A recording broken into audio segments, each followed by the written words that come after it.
मैं नीतीश जी का, तेजस्वी जी का और सभी जो गणमान्य नेता उनके साथ आए हैं, उनका तहे दिल से शुक्रिया अदा करता हूं। जो सुप्रीम कोर्ट का आदेश आया था, जिसमें सुप्रीम कोर्ट ने सारी पावर्स दिल्ली की चुनी हुई सरकार को दी थी, उसके बाद उसके 8वें दिन, सुप्रीम कोर्ट का आदेश आने के 8वें दिन, 8 दिन के अंदर उन्होंने अध्यादेश जारी करके सुप्रीम कोर्ट के ऑर्डर को पलट दिया।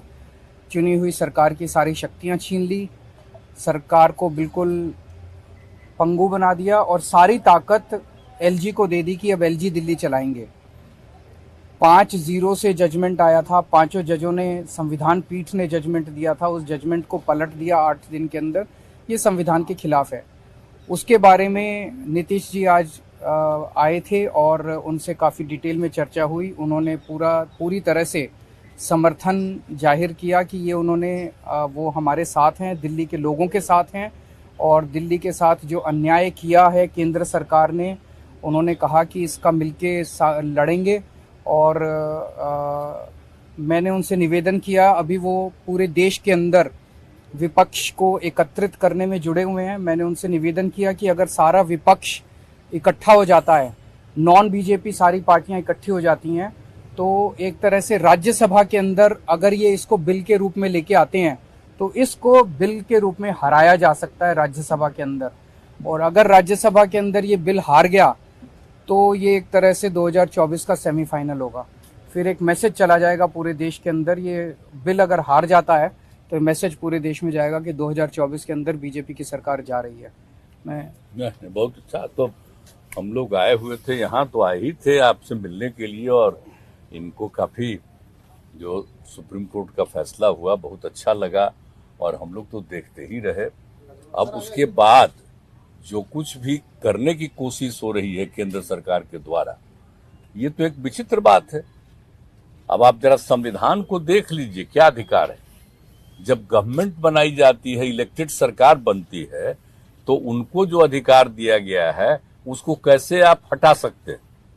ऐसा तो कुछ नहीं है। लेकिन अब किस तरह से हो रहा है, इसलिए तो हम लोग कह रहे हैं कि सारे देश में सब लोग एकजुट हों, ताकि ये लोग संविधान का भी और किसी भी चीज का अपने ढंग से जो इधर से उधर कर रहे हैं और किस तरह का माहौल बन रहा है।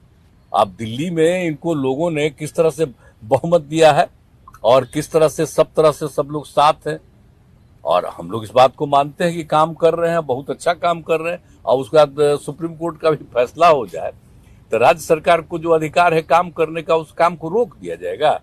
ये सब तो बहुत ही आश्चर्य का विषय है। तो ये हम लोग तो बिल्कुल इनके साथ हैं और जो कुछ भी है, हम लोग जो आगे भी जो मीटिंग करेंगे, जो हम लोग कोशिश कर रहे हैं कि ज्यादा से ज्यादा विपक्षी पार्टियां एकजुट हो जाए और मिल करके हम लोग पूरे देश में अभियान चलाएं, हर राज्य में अभियान चलाएं कि सब कुछ कानून का पालन होना चाहिए, आपस में सब लोगों के बीच में प्रेम और भाईचारे का भाव होना चाहिए, और जिस तरह से लोगों के बीच में विवाद पैदा करने की कोशिश होती है, उन सब चीज को बंद करना चाहिए और देश आगे बढ़ेगा। ये सब चीज जो हम लोगों के मन में बात है, तो सब लोग तो सहमत है ही। और उसके बाद अगर इस तरह की कोई बात होगा तो जो कह रहे हैं हम लोग पूरे तौर पर इनके साथ, ये जो भी कह रहे हैं बिल्कुल ठीक कह रहे हैं, इनके साथ हम लोग हैं पूरे तौर पर। हम लोग तेजस्वी जी, देखिए, सारी बातें माननीय मुख्यमंत्री जी ने स्पष्ट रूप से कह ही दिया है।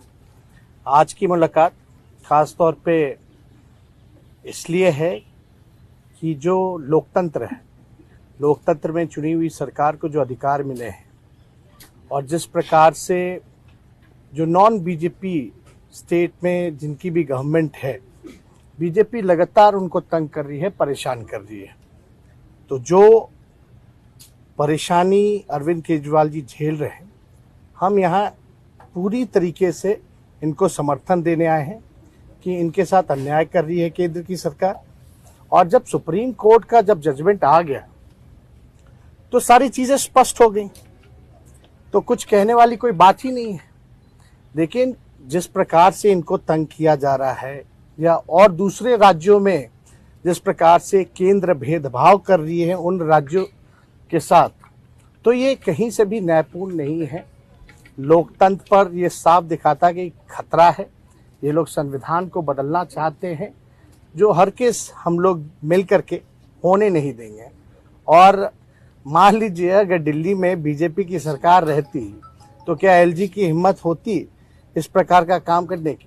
तो एक बात से पूरी तरीके से हम लोग विश्वास के साथ कह सकते हैं, जितना भी ये अरविंद केजरीवाल जी को सताएंगे, तंग करेंगे, ये उतने ही मजबूत होंगे। और मैं पूर्ण विश्वास के साथ कह सकता हूं कि बीजेपी कभी भी दिल्ली में वापसी नहीं करेगी। तो हम लोग सब लोग इनके समर्थन में हैं और सब लोग मिलकर के हम लोग जो है देश हित के लिए काम करेंगे।